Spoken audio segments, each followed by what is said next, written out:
अनंत कोटि ब्रह्मांड नायक योगी राज प्रभम श्री सच्चिदानंद सतगुरु साईनाथ महाराज की जय।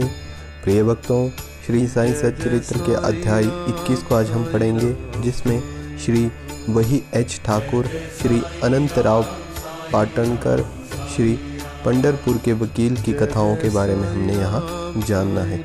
इस अध्याय में हेमांत पंथ ने श्री विनायक हरिश्चंद्र ठाकुर BA तथा श्री अनंतराव पाटणकर तथा पुणे निवासी और पंढरपुर के एक वकील की कथाओं का वर्णन किया गया है। ये सब कथाएं अति मनोरंजक हैं। यदि इनका सारांश मनन पूर्वक ग्रहण कर उन्हें आचरण में लाया जाए तो यह आध्यात्मिक पथ पर पाठकगण अवश्य अग्रसर होंगे। शुरुआत। यह एक साधारण सा नियम है कि गत जन्मों के शुभ कर्मों के फलस्वरूप ही हमें संतों का सानिध्य और उनकी कृपा प्राप्ति होती है। उदाहरणार्थ, हेमांत पंथ स्वयं अपनी घटना प्रस्तुत करते हैं। वे अनेक वर्षों तक बम्बई के उपनगर बांद्रा के स्थानीय न्यायाधीश रहे। पीर मौलाना नामक एक मुस्लिम संत भी वहीं निवास करते थे। उनके दर्शनार्थ अनेक हिंदू, पारसी तथा अन्य धर्मावलंबी वहां जाया करते थे। उनके मुजावर ने हेमांत पंथ से भी उनका दर्शन करने के लिए बहुत ही आग्रह किया, परंतु किसी न किसी कारणवश उनकी भेंट उनसे न हो सकी। अनेक वर्षों के उपरांत जब उनका शुभ काल आया तब वे शिरडी पहुंचे और बाबा के दरबार में जाकर स्थायी रूप से सम्मिलित हो गए। भाग्यहीनों को संत समागम की प्राप्ति कैसे हो सकती है? केवल वे ही सौभाग्यशाली हैं जिन्हें ऐसा अवसर प्राप्त हो। संतों द्वारा लोक शिक्षा। संतों द्वारा लोक शिक्षा का कार्य चिरकाल से ही इस विश्व में संपादित होता आया है। अनेक संत भिन्न भिन्न स्थानों पर किसी निश्चित उद्देश्य की पूर्ति के लिए स्वयं प्रकट होते हैं। यद्यपि उनका कार्यस्थल भिन्न है, परंतु वे सब पूर्णता ही हैं। वे सब उस सर्वशक्तिमान परमेश्वर की संचालन शक्ति के अंतर्गत एक ही लहर में कार्य करते हैं। उन्हें प्रत्येक के कार्य का परस्पर ज्ञान रहता है और आवश्यकता अनुसार वे परस्पर पूर्ति भी करते रहते हैं, और जो निम्नलिखित घटनाओं द्वारा स्पष्ट किया गया। श्री ठाकुर, श्री VH ठाकुर और BA रेहनु विभाग के कर्मचारी थे। वे एक समय भूमि मापक दल के साथ कार्य करते हुए बेलगाम के समीप बड़गांव नामक ग्राम पहुंचे थे, जहां उन्होंने एक कानड़ी संत पुरुष के दर्शन कर उनकी चंड वंदना की। वे अपने भक्तों को निश्चल दास कृत विचार सागर नाम ग्रंथ का भावार्थ समझा रहे थे। जब श्री ठाकुर उनसे विदाई लेने लगे तो उन्होंने कहा, तुम्हें इस ग्रंथ का अध्ययन अवश्य करना चाहिए और ऐसा करने से तुम्हारी इच्छाएं पूर्ण हो जाएंगी, और जब कालांतर में तुम उत्तर दिशा में जाओगे तो सौभाग्यवश तुम्हारी एक महान संत से भेंट भी होगी, जो मार्ग प्रदर्शन कर तुम्हारे हृदय को शांत तथा सुखी प्रदान कर देगा। बाद में उनका स्थानांतरण जुन्नर को हो गया, जहाँ की नाड़े घाट पार करे जाना पड़ता था। ये घाट अधिक गहरा और पार करने में भी बहुत कठिन था, इसीलिए उन्हें भैंसों की सवारी कर घाट पार करना पड़ता था। इन्हें अधिक असुविधाजनक तथा कष्टकर प्रतीत हुआ। इसके पश्चात उनका स्थानांतरण कल्याण में एक उच्च पद पर हो गया और वहां उनका नाना साहिब चंदोरकर से परिचय हुआ। उनके द्वारा श्री साईं बाबा के संबंध में बहुत कुछ ज्ञात हुआ है और उनके दर्शन की तीव्र उत्कंठा हुई। दूसरे ही दिन नाना साहिब शिरडी को प्रस्थान कर रहे थे। उन्होंने श्री ठाकुर से भी अपने साथ चलने का आग्रह किया। ठाणे के दीवानी न्यायालय में एक मुकदमे के संबंध में उनकी उपस्थिति आवश्यक होने के कारण वे साथ न जा सके। इस कारण नाना साहिब अकेले ही रवाना हो गए। ठाणे पहुंचने पर मुकदमे की तारीख आगे के लिए बढ़ गई, इसीलिए उन्हें नाना साहिब का साथ न देने पर पश्चाताप हुआ।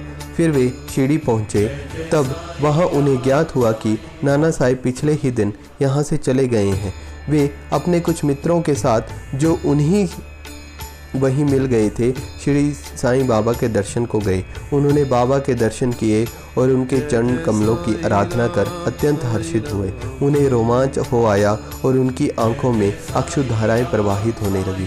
त्रिकालदर्शी बाबा ने उनसे कहा कि स्थान का मार्ग इतना ही सुगम नहीं है जितनी की कानड़ी संत अप्पा के उपदेश तथा नाड़े घाट पर भैंसे की सवारी थी। आध्यात्मिक पथ पर चलने के लिए तुम्हें घोर परिश्रम करना पड़ेगा, क्योंकि वह अत्यंत कठिन पथ है।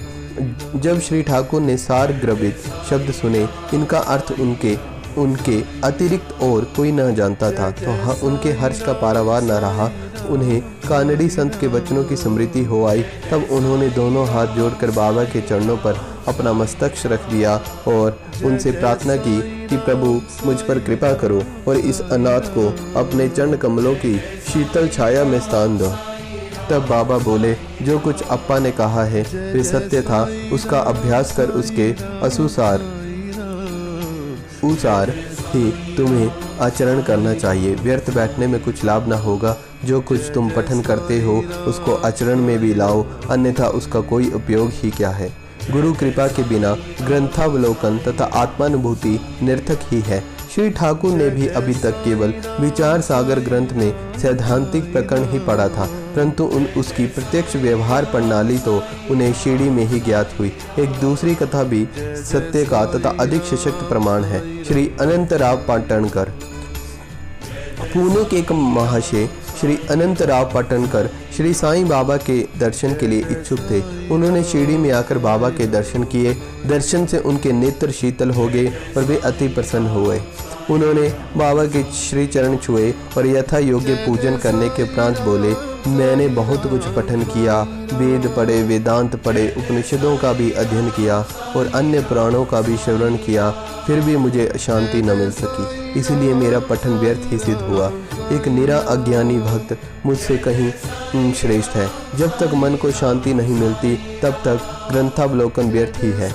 मैंने ऐसा सुना है कि आप केवल अपनी दृष्टि मात्र से और विनोदपूर्ण वचनों द्वारा दूसरे के मन को सरलतापूर्वक शांति प्रदान कर देते हैं। यही सुनकर मैं यहाँ आया हूँ। कृपया कर मुझ दास को आशीर्वाद दीजिए। तब बाबा ने निम्नलिखित कथाएं कहीं। घोड़े की लीद के 9 गोले। नवदा भक्ति। एक समय एक सौदागर यहाँ आया। उसके सम्मुख ही एक घोड़ी ने लीद कर दी। जिज्ञासु सौदागर ने अपनी धोती को एक छोर पिछाकर उसमें लीद के 9 गोले रख लिए और इस प्रकार उसके चित्त को शांति प्राप्त हुई। श्री पाटणकर इस कथा का कुछ अर्थ न समझ सके, इसलिए उन्होंने गणेश दामोदर उपनाम दादा केलकर से अर्थ समझाने की प्रार्थना की और पूछा कि बाबा के कहने का अभिप्राय क्या है। वे बोले कि जो कुछ बाबा कहते हैं उसे मैं स्वयं ही अच्छी तरह से नहीं समझ सकता हूँ, परंतु उनकी प्रेरणा से ही जो कुछ समझ सका हूँ वे तुम्हें कहता हूँ। घोड़ी है ईश कृपा और 9 एकत्रित गोले हैं नव विद्या, भक्ति यथा श्रवण कीर्तन नाम स्मरण पाद सेवन अर्चन वंदन दास्य और सख्य तथा आत्म निवेदन। ये भक्ति के 9 प्रकार हैं। इनमें से यदि एक को भी सत्यता से कार्य रूप में लाया जाए तो भगवान श्री हरि अति प्रसन्न होकर भक्तों के घर ही प्रकट हो जाएंगे। समस्त साधनाएं अर्थात जप तप योगाभ्यास तथा वेदों के पठन पाठन में भी जब भक्त को संपुट न हो, बिल्कुल शुष्क ही है। वेदा ज्ञानी तथा ब्रह्म ज्ञानी की कीर्ति भक्ति भाव के अभाव में निर्थक है। आवश्यकता है तो केवल पूर्ण भक्ति की। अपने को भी उसी सौदागर के समान ही जानकर तथा व्यग्रता से तथा उत्सुकता पूर्वक सत्य की खोज कर 9 प्रकार की भक्ति को प्राप्त करो, तब कहीं तुम्हें दृढ़ता तथा मानसिक शांति प्राप्त होगी। दूसरे ही दिन जब श्री पाटणकर बाबा को प्रणाम करने के लिए गए तो बाबा ने कहा कि क्या तुमने लीद के 9 गोले एकत्रित किए हैं? उन्होंने कहा कि मैं अनाक्षित हूँ, आपकी कृपा के बिना उन्हें सरलता पूर्वक एकत्रित करना संभव नहीं है। बाबा ने उन्हें आशीर्वाद देकर सांत्वना दी कि तुम्हें सुख और शांति प्राप्त होगी, जिसे सुनकर श्री पाटणकर के हर्ष का पारावार न रहा। पंढरपुर के वकील। भक्तों के दोष दूर कर उन्हें उचित पथ पर ला देने की बाबा की त्रिकालिता की एक छोटी सी कथा का वर्णन इस अध्याय को समाप्त करेंगे। एक समय पंढरपुर से एक वकील शिरडी आए। उन्होंने बाबा के दर्शन कर उन्हें प्रणाम किया और कुछ दक्षिणा भेंट देकर एक कोने में बैठ वार्तालाप सुनने लगे। बाबा उनकी ओर देखकर कहने लगे कि लोग कितने धूर्त हैं जो यहाँ आकर चरणों पर गिरते हैं और दक्षिणा देते हैं, परंतु पीठ पीछे निंदा करते हैं। कितना आश्चर्य की बात है ये ना। यह पगड़ी वकील के सिर पर ठीक बैठी और उन्हें उसे ही पहनानी पड़ी। कोई भी इन शब्दों का अर्थ न समझ सका, परंतु वकील साहब इसका गुणार्थ समझ गए। फिर भी वे सिर झुकाकर बैठे रहे। वाड़े लौटकर वकील साहब ने काका साहिब दीक्षित को बतलाया कि बाबा ने जो कुछ उदाहरण दिया वह मेरी और लक्ष्य कर कहा गया था। वह सत्य है, वे केवल चेतावनी ही थी कि मुझे किसी की भी निंदा नहीं करनी चाहिए। एक समय जब उप न्यायाधीश श्री नूलकर स्वास्थ्य लाभ करने के लिए पंढरपुर से शिरडी आकर ठहरे तो बार रूम में उनके संबंध में चर्चा हो रही थी। विवाद का विषय था कि जिस व्याधि से उप न्यायाधीश अस्वस्थ है, क्या बिना औषधि सेवन किए केवल बाबा के श्री चरणों पर जाकर या शरण में जाने से उससे छुटकारा पाना संभव है, और क्या श्री नूलकर सदृश एक शिक्षित व्यक्ति को इस मार्ग का अवलंबन करना उचित है। उसी समय श्री नूलकर का और साथ ही साथ श्री साईं बाबा का भी उपहास किया गया था। मैंने भी इस आलोचना में हाथ बंटवाया था।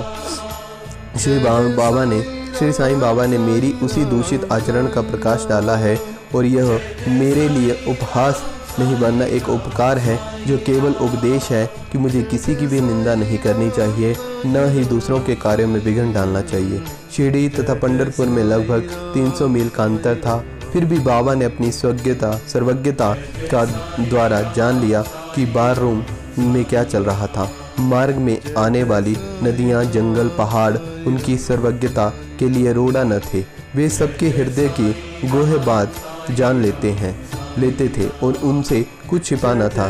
समीपस्थ तथा दूरस्थ प्रत्येक वस्तु उनके लिए दिन के प्रकाश के समान ज्वलमान थी और उनकी सर्वव्यापक दृष्टि से ओझल न थी। इस घटना से वकील साहब को शिक्षा मिली कि कभी भी किसी का छिद्रान्वेषण अर्थात निंदा नहीं करनी चाहिए। यह कथा केवल वकील साहब के लिए नहीं है, वरन सबके लिए शिक्षाप्रद है। श्री साईं बाबा की महानता कोई न आंक सका, न ही उनकी कोई अद्भुत लीलाओं का अंत पा सका। उनकी जीवनी का तदनुरूप है, और क्योंकि वे परब्रह्म स्वरूप है। इस तरह से भक्तों, हमने श्री साईं बाबा के इस अध्याय को भी उन्हीं की कृपा से पूर्ण कर लिया है। बोलिए श्री सच्चिदानंद सद्गुरु साईनाथ महाराज की जय।